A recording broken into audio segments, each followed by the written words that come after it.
Hey guys, Spacey here. Welcome to Cora's podcast, Filmmaking, actually. Before we jump into this episode, part 2 of the second Names on the Wall panel at the Nova Film Fest, I want to give a quick heads up regarding the sound quality. We were all recorded remotely, and that comes with some technical hurdles, so we appreciate your understanding on that front. So enjoy.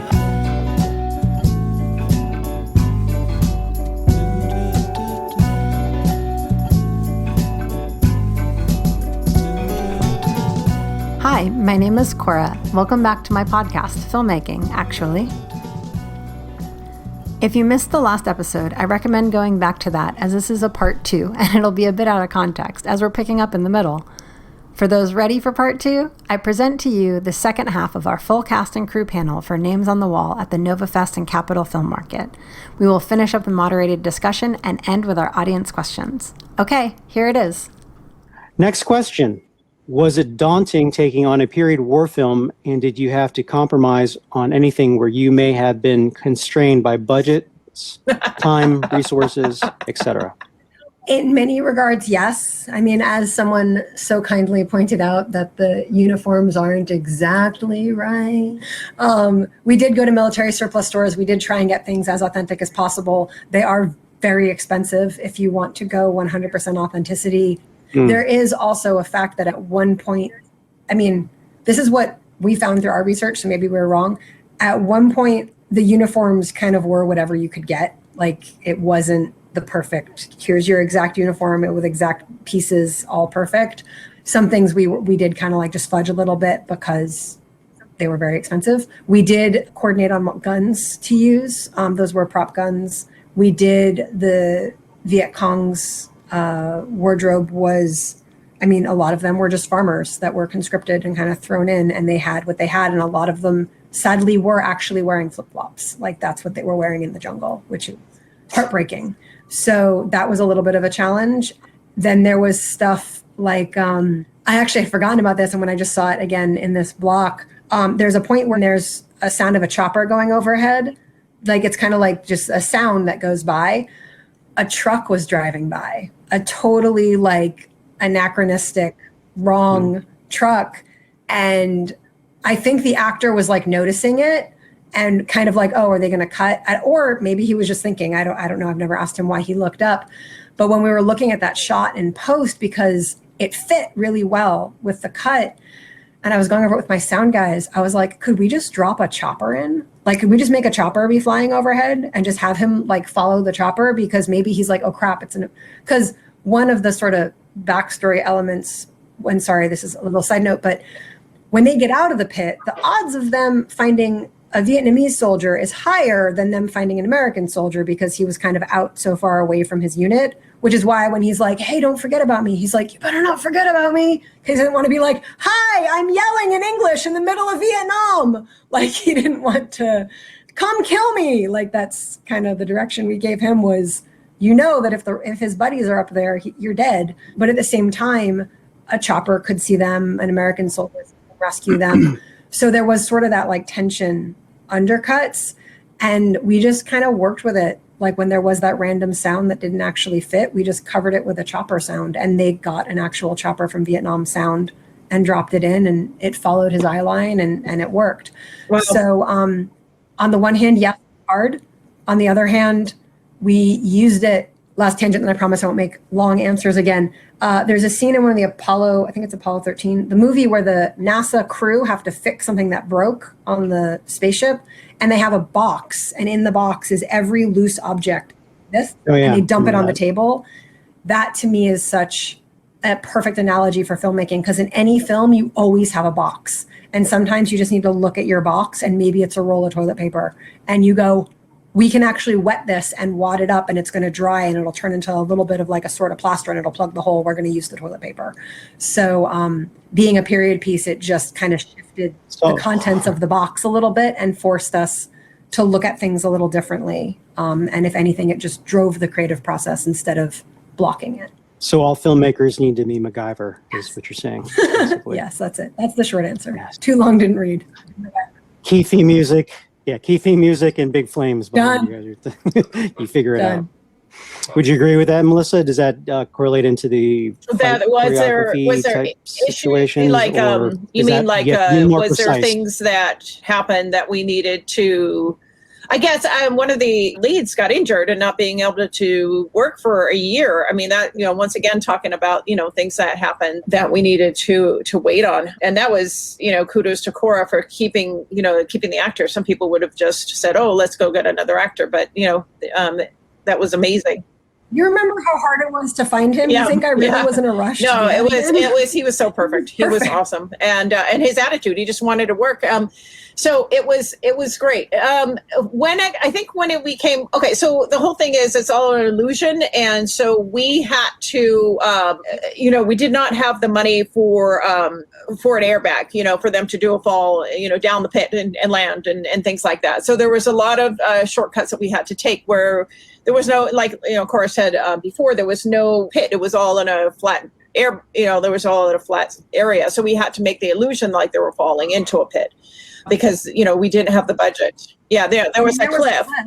Like there was like 20-foot cliff, so they couldn't fall out. So everything was an illusion. So working within the budget was was a lot of fun, and that's what we always do anyway. But you really just have to be creative and working with the actors, learning how to fall and just, working with the DP to hide the mats and all that stuff so that they can make it look like they're falling into a pit and things like that.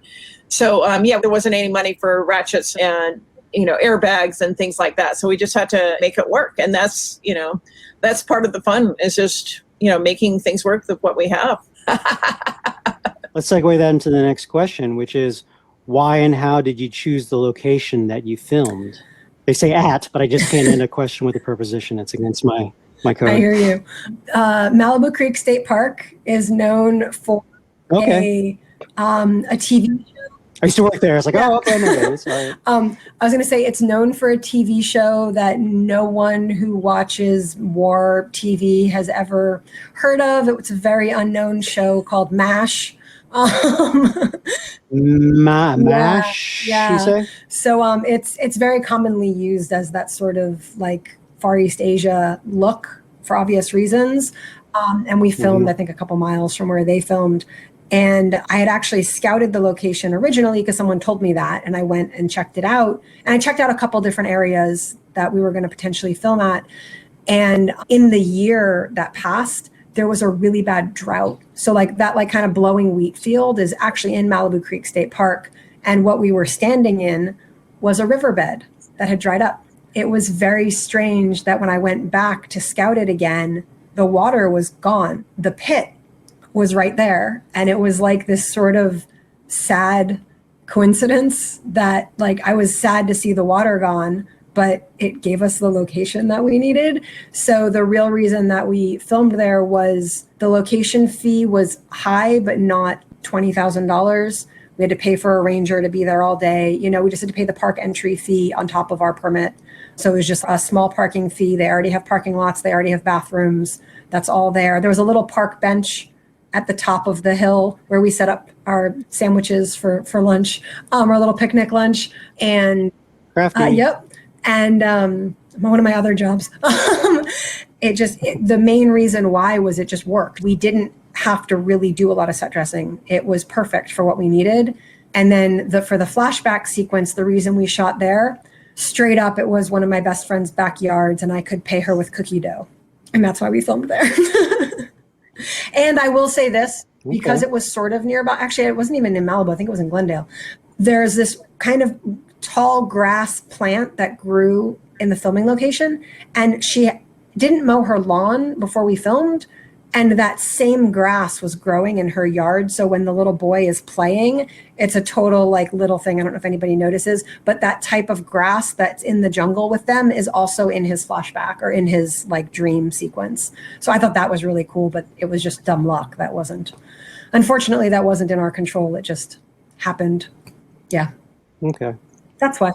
You're making me be a little nostalgic now because I didn't know that's where you filmed, and I used to do mountain biking up in the Santa Monica Mountains all the time, and you can't help but go through that part of the 10, or is it 101 or the 405, and where the big mountains are, and I fully expect a MASH helicopter to, or two of them to come around the corner. But yeah, that area, the way you describe it, I mean, it seems timeless. They keep going through droughts and whatever, fires. But little side note, I don't know if you know, when I used to mountain bike, it was kind of cool because the MASH set, they abandoned a lot of their stuff there. So you could see like Jeeps or posts. Oh my MASH 4077. So that was just always kind of neat. We should have gone over there, got some production value. Live sets. Wow.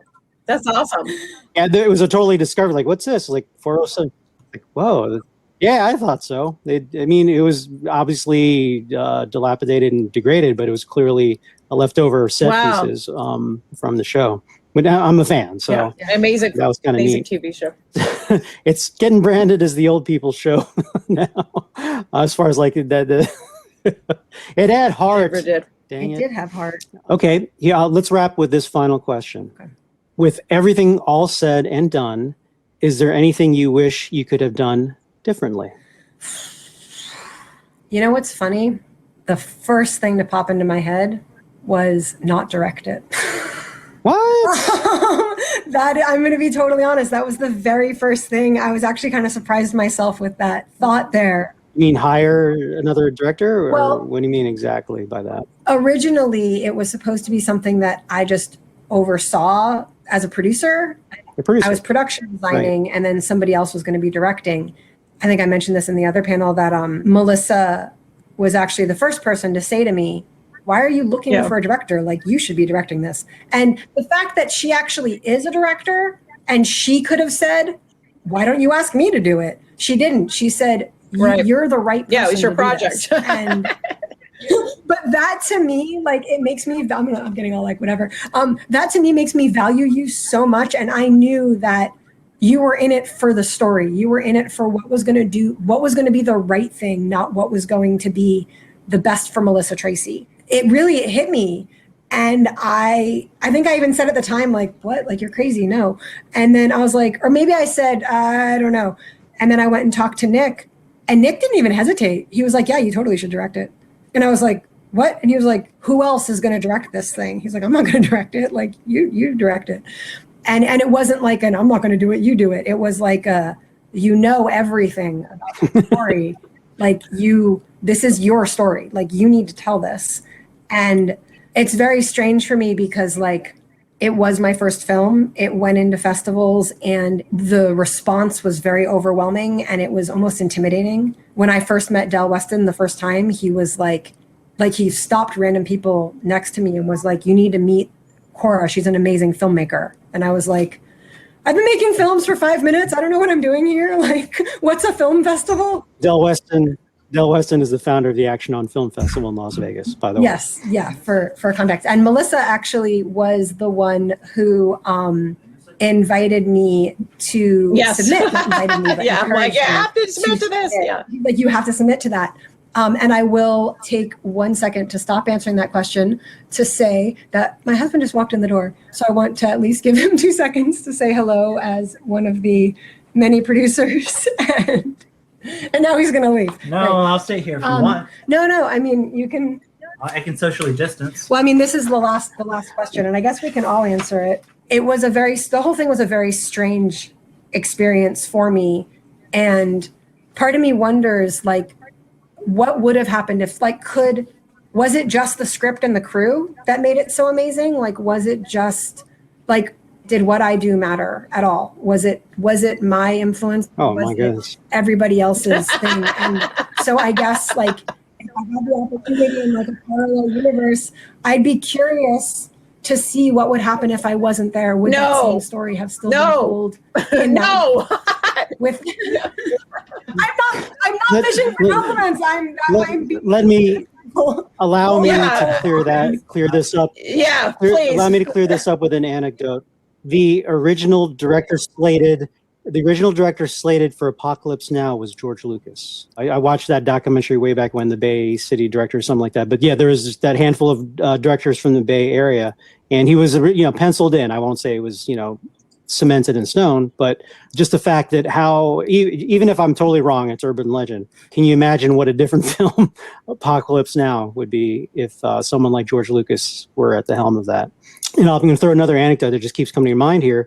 It's a professional kind of magic within the industry. It's a marvel to me where if you look at The Wizard of Oz, for example, I think it went through at least 4 different directors or what have you.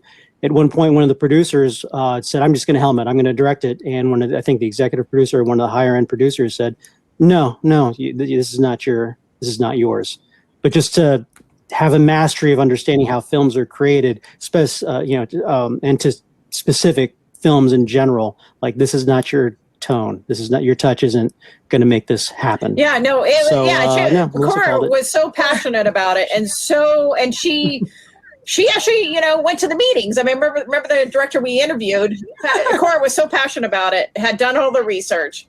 Was so passionate about it. I was just like, I was kind of worried, and was giving me the freedom that I needed to create magic. And I was like, no, you need to be where you need to be, because then the rest of us can do our job. Because if you're not where you're going to be, there's going to be somebody awful, like a dictator, where you're going to be, and I won't be able to do my job, So it's like, be where you need to be so I can do my job.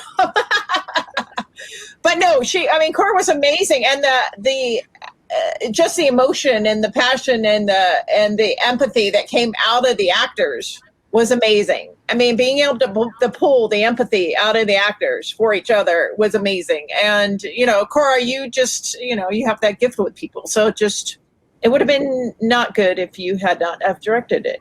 But anyway. Well, thank you for that. I was not looking for that answer. I just, when asked, I've actually I don't think I've ever been asked that question directly where I stopped and thought about it. And what was the original question? If I could do one thing differently making the movie, what would it be? And my answer was not have been the director. Really? Yeah. Wow, what a terrible answer. But the thing is, almost because it's an honest answer. It's an honest answer, and it's a curiosity of mine. And I guess one thing as far as I can get into nitty gritty stuff. I would have made sure my app was set correctly so that we didn't miss sunrise. And I would have made sure that this happened or that happened. Or we had a monitor, knew we were in focus. Yeah. And all of that stuff. Yeah. And at the end of the day, there's a line in Catching the Light that's one of my favorite lines. And I'm a co-writer, so I'm not quoting myself, I'm quoting the writing team. It's, if you don't mind where you are, then you can't hate the road that got you there. And we went back and forth on the word can't or shouldn't. And I really liked can't, because if where you are is a good place, you don't know what little lever you're going to turn by changing something as simple as the color of your shirt on a Tuesday 7 years ago, what that's going to do to the rest of your life. For all the little things that went wrong and all the little things, the people that didn't show up to meetings and did various other things, it opened the door to. I wish I showed up. I was late to the party. I was but a gleam. You were but a gleam in my heart. But a sparkle in her eye. But the fact that we messed up, the fact that I messed up the call time and pushed us, by the time we got there, the sun was it was up. We lost hours on day one.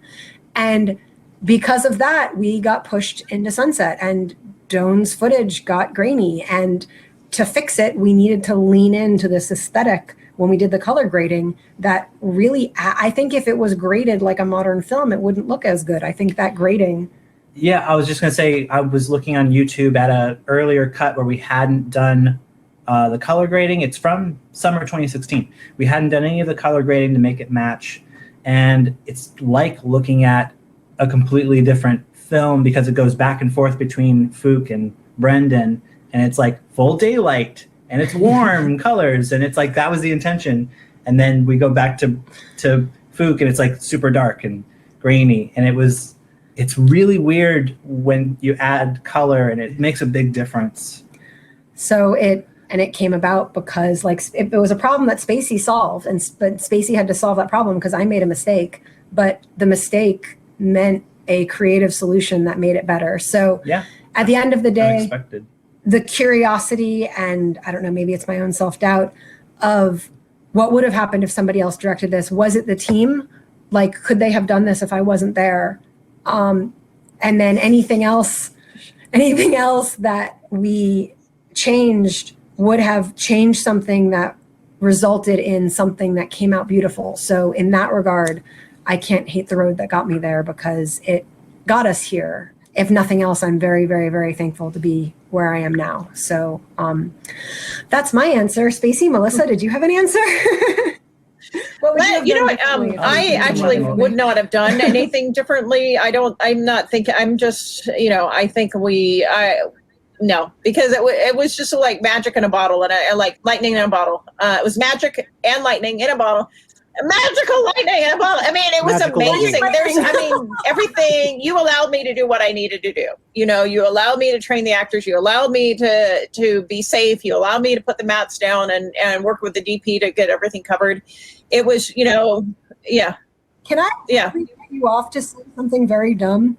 I hate that it's weird that you were allowed to literally do your job. Like, I never thought of it as like, oh, I am bestowing. Oh, you don't know. You don't know. You don't know. I mean, I have worked, I will work on feature films and and I will, yeah. And I'm sorry, but you were not doing. I'm sorry. I'm so sorry. Yeah, there was no actors doing drugs on set, and there was no. Yeah, that was really nice, and yeah, and nobody really was wanting to hit each other. Yeah, it's just Oh my gosh. Well, I'd already seen you. I'd already seen you work, and as a set rigger, we spent the whole 1/3 of the entire training lineup was on safety. So I already knew, we are not God. It is not our place to say when another human being is going to die. So that is when you're working with something like stunts, the fact that you were very safety conscious and very professional and knew what you were doing, I had no reason to not trust you to do your job. It wouldn't have been my place to tell you because I'm not a stunt coordinator and I'm not professionally trained in that area. And it's my job as a producer to hire somebody who is and to trust them to do it. So thank you for doing your job amazingly because you let the story be told in a way that was safe and beautiful. So are you. So are you guys. You guys are too. Thank you so much. So thank you. Shy away. If you could do anything different, what would it have been? I don't know. I mean, in terms of the all phases of production. You mean maybe telling me that you were never going to have anything to do with the movie? I did say that before we were dating. That was when I read the script. I'm not a big fan of curse words, so as soon as I read the script, I was like, the script was a little different. She asked in an earlier draft. No, she said she needed somebody to work on the score and would I be interested. And I read the script and I was like, it's a hard pass. And I didn't want to hurt her feelings, but I was very I was just kind of like, I can't get into this type of thing. And any project that's come my way where there was a lot of coarse language, I've always said no. So it's cost me some opportunities, which is fine because not that I think sticking to my standards makes me a better person. It just means that it makes you a better you.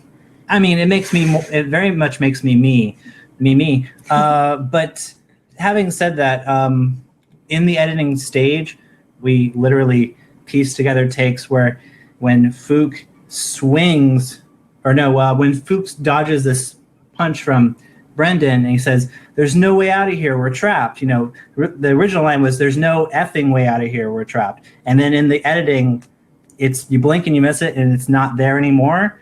So I think between the writing of the script and the shooting and the editing, Core had sort of come around to my take on it, and that's where she's like, you know what, we're going to cut out the F words.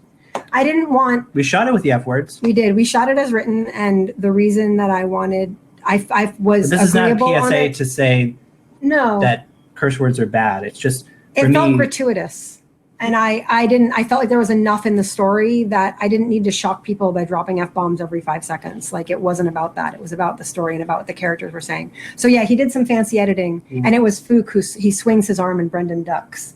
And you cut right on the duck and got the line. He slams him against the wall. Yeah, Brendan slams him against the wall. The pit. Yeah. But I was just going to say, though, it's still rated 18 plus on Amazon Prime. Violence. I think it's because of the brain matter, which apparently I was okay with. I was fine with that. No, you were gagging. I was not okay with that. But there were some concessions that were made in Even editing. I made a concession on that one. Core made it. So I think it's about everybody working together to make the best thing possible. And I think what we ended up with, even with these superficial changes or whatever, or even key changes, but really, I would probably change the fact that I rejected it out of hand to begin with. I just didn't know that at a certain point, like a couple years later, I would be actually editing the movie, which was, You'd be married to me to know. I didn't know I'd be married to you. That's really why I married you. I just wanted your editing skills. Whoa. I honestly don't see myself as that great of an editor, so It's the ladies. Edit. Chicks Of course dig it's the an editor. I'm like a great, puppet, No. I think we have a good system. We'll do, whoever's directing usually will do the first cut, and then the other one of us will do a pass, and then whoever's directing will do the final pass. But we always catch something that the other one didn't see. Yeah, gates of quality control. I love that we can say like, oh, but this isn't working. How do we fix this? And Yeah. usually it involved metaphorical duct tape, trying to. Yeah, Spacey used Twixtor. Yeah, you can slow down footage in post, and because it was all shot at 24 frames per second. None of the stunt footage, none of the anything was shot at a high frame rate for me to work with. It was all 24 frames, and to try and slow down action and make it look like it's not smearing across the screen or stuttery, or it took a lot of manipulating. Now I've learned, like, if you can shoot at 120 frames per second for action, you can get some Snyder-y type stuff going on. But I understand that the aesthetic of the movie, it works to have things to be more like visceral, like full speed, or speeding things up, make it faster, leaning into the punches. Melissa was good for that. She sent over the Jackie Chan how to edit action. Yeah, it was like how to edit. How to edit. Yeah, I was just worried, because I've seen some of my projects come back, and I'm like, oh no. It was so critical to the success of any action moment in the film was when we had a punch, we never cut on the punch. We always showed the punch, and then the next cut would be another punch. So subliminally, your mind is putting together the fact that there's an impact, and then another impact. Even if it's just a few frames. Never cut on it because it minimizes the impact. So that was a good lesson from Melissa. That's good. I was pleased with it when I saw it. I would. Thank you. And I was nervous knowing. I will say there is one thing I would have done differently. Well, I don't know. Maybe it would have messed it up. I wish I knew more of what I was doing, because things like the technical stuff, things like knowing don't shoot the entire thing at 24 frames. Make sure that your audio and your camera are timestamp synced so that you can push a button and sync it all up. And some poor editor doesn't have to sit there and manually match all the audio files. It's fun. Things like having a monitor so you know that your shots are actually in focus. Things like having an actual written shot list that you're following so that you don't miss anything, so that your editor doesn't have to. A script supervisor. Basic things that now I know because I I was busy holding the bounce, and I don't think I even knew what a script supervisor was back then. Script supervisor is your friend. Yeah, that's a new thing that because they can communicate to all departments, any issues, they can step in, and they're there to help. Yeah. And they're there, and obviously Nick, in a way, he was supervising because he's the writer. So in a way, that's true. I think in a way he probably functioned as the best kind of script supervisor, because usually when on set the writer is not there, it's great when they are, because then you can make changes. Like in the moment, like, hey, can we move this? Can we switch this around or whatever? Like Martin Scorsese's known for, he'll have the writer with him because he'll want to make changes. And it's like, can we do this? Can we do that? And they're like, sure, let's do it. We just write our own stuff now, so it doesn't matter. I'm just kidding.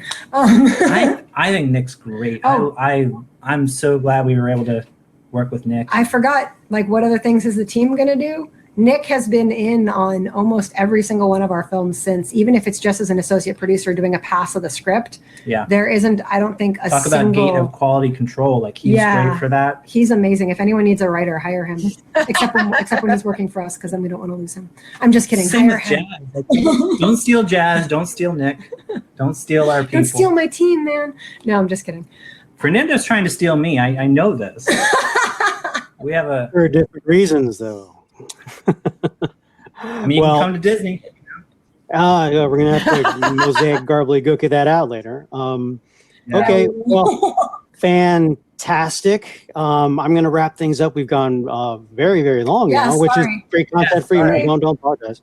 But thank you, everyone, for making time for this. I'll leave you with just 2 mental notes as you were talking about so many things, because filmmaking is, for a director, it's a million decisions a moment, obviously.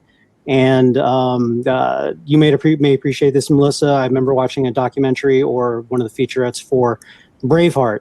That one scene where his wife he just found out the funeral just finished. Now it's time to avenge, because there's no it's art, so there's no defined or prescribed blueprint that you have to follow, because you're always right if it works. That's what art is. You're right if it works, and you have to define what works is.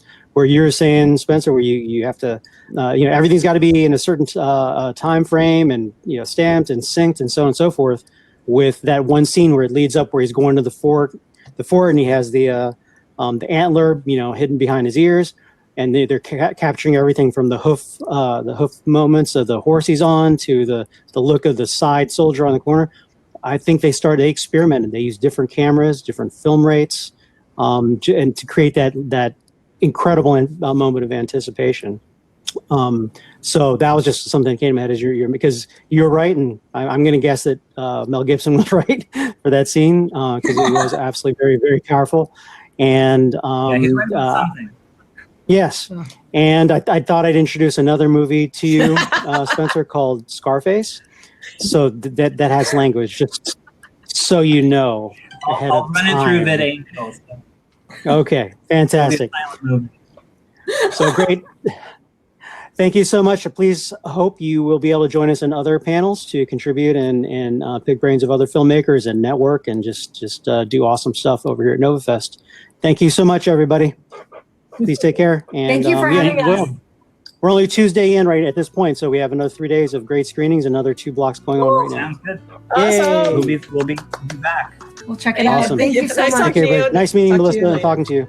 Bye-bye. And there you have it. I hope that insight was useful to fellow filmmakers out there. If you have additional questions not covered in our panels, feel free to reach out on our social media. Again, our film Names on the Wall is on Facebook under Names on the Wall. And you can always email us at... Here's Spacey to tell you. Bye. You've been listening to Filmmaking Actually with Cora Linda, the Space Dream Productions podcast. Subscribe to us on any or all the podcast platforms, but we especially recommend our sponsor, Anchor. If you like what you hear, leave us 5-star ratings and positive reviews on iTunes and Stitcher. It helps more listeners like you discover the show. But the best thing you can do if you really like the show is tell a friend. Want to leave a comment or ask a question? Email at filmmakingactually@gmail.com. This is Spacey speaking. I didn't know I'd be married to you. That's really why I married you. I just wanted your editing skills. I don't. Whoa. And we'll see you next time.